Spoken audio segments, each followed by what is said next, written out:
अज्ञानाच्या अंधारात खितपत पडलेल्या, 18 विश्व दारिद्र्य उराशी असलेल्या अशा हरिजन, गिरिजन, अडलेल्या, नडलेल्या आणि वर्णव्यवस्थेच्या चौकटीत दडलेल्या दलितांचा ज्या महान पुरुषाने उद्धार केला ते महान पुरुष म्हणजे महात्मा ज्योतिराव फुले यांच्या कार्यास आणि यांच्या पवित्र स्मृतीस मी प्रीती सागर सामटकर अभिवादन करते. विद्येविना मती गेली, मतीविना नीती गेली, नीतीविना गती गेली, गतीविना वित्त गेले, वित्तविना शूद्र खचले, एवढे अनर्थ एका अविद्येने केले. असे म्हणणारे महात्मा ज्योतिराव फुले हे 19व्या शतकातील थोर विचारवंत महापुरुष, समाजसुधारक आणि क्रांतिकारी होते. महात्मा फुले यांनी शिक्षण विषयक क्षेत्रात आमूलाग्र बदल घडवून आणला. ज्या काळात मुलींना शिक्षणाचा काही अधिकार नव्हता त्या काळात त्यांनी सर्वप्रथम आपल्या पत्नीस म्हणजे सावित्रीबाई फुले यांना साक्षर करून 1 जानेवारी 1848 रोजी पुण्यात भिडेवाड्यात मुलींची पहिली शाळा सुरू केली. त्यानंतर त्यांनी 18 शाळा अजून सुरू केल्या. महात्मा ज्योतिराव फुले हे शेतकरी आणि कामगार यांचे पहिले नेते होते. यांनी 24 सप्टेंबर 1873 मध्ये सत्यशोधक समाजाची स्थापना केली. त्यांनी साहित्यिक क्षेत्रातही कामगिरी केली. ते विचारवंत तर होतेच, त्याचबरोबर विचारवंत असून त्यांनी साहित्यही लिहिले. तर अजून त्याच प्रकारे नाटक, काव्य या क्षेत्रातही त्यांनी महत्त्वपूर्ण योगदान दिले. विधवेवर होणारे अत्याचार आणि भ्रूण हत्या हे थांबवण्यासाठी त्यांनी 1863 मध्ये बालहत्या प्रतिबंधक गृह स्थापन केले.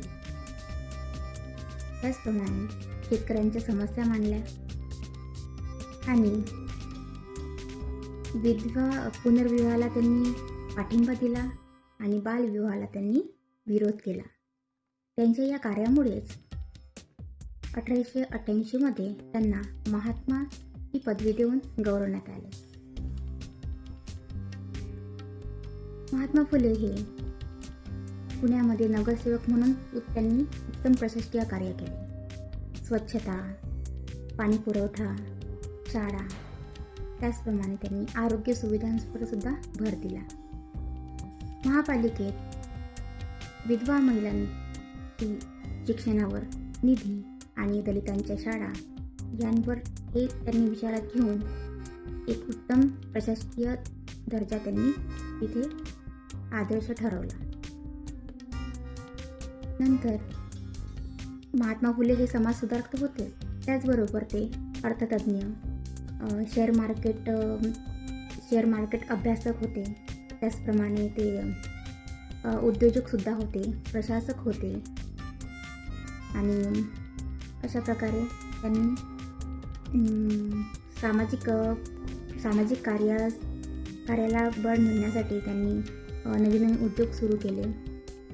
जसे कात्रजची टेकडी फोडून बोगदा तयार करण्यासाठी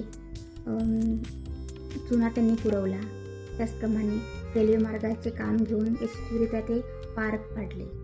त्याचप्रमाणे खडकवासला धरणातून शेतातून पाणी नेण्यासाठी त्यांनी कॅनल्स बांधले आणि 1876 ते 1882 या काळामध्ये ते पुण्याचे आयुक्त होते. तसेच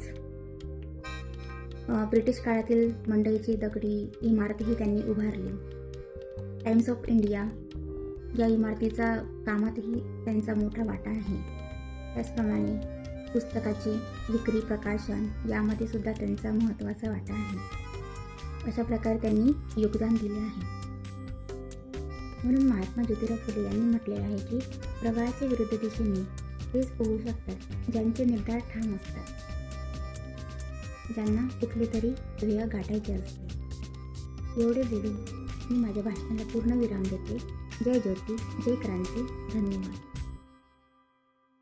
प्रेक्षक हो, तुम्हाला आमच्या स्पर्धकाचा व्हिडिओ नक्कीच आवडला असेल. आता या स्पर्धकाला जिंकवून देण्यासाठी तुम्ही सुद्धा मदत करू शकता. या स्पर्धकाचा व्हिडिओ लाईक करून, तसेच स्पर्धकाला प्रेरित करण्यासाठी त्या व्हिडिओवर कमेंट करून, आणि हो, जास्तीत जास्त लोकांपर्यंत हा व्हिडिओ शेअर करून, आणि हो, हा व्हिडिओ शेवटपर्यंत पाहिल्याबद्दल आपल्या सर्वांचे मनपूर्वक आभार.